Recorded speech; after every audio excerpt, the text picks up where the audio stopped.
ఇప్పుడు మనము heat rash అంటారు.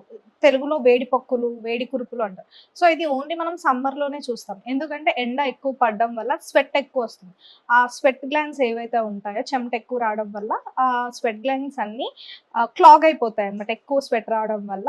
సో, చిన్న చిన్నగా రెడ్ టైనీ ర్యాషెస్, బంప్స్ అవి కనిపిస్తుంటాయి వెంటనే. బాగా స్వెట్ మనం చాలా మందిలో చూస్తాం పడుకొని లేచిన తర్వాత బ్యాక్ వీప్‌లో షోల్డర్ దగ్గర, ఫేస్ మీద ఇదంతా కూడా హీట్ ర్యాష్ డెవలప్ అవుతుంది.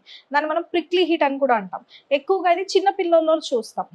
వాళ్ళు పడుకున్నప్పుడు వాళ్ళకి తెలీదు కదా! పడుకున్నప్పుడు గానీ, ఆడుకుంటున్నప్పుడు గానీ ఎక్కువగా స్వెట్ ఎక్కువ రావడము, వాళ్ళు ఊరికే దాన్ని రబ్ చేయడం. దాని ఫ్రిక్షన్ జరగడం వల్ల కూడా చిన్న చిన్న ర్యాషెస్, వేడి పొక్కులు అవొస్తాయి. సో, ఇది ఓన్లీ మనం సమ్మర్ సీజన్స్‌లో మాత్రమే చూస్తాం. అంటే వింటర్ సీజన్, రెయినీ సీజన్‌లో ఎక్కువ చూడం.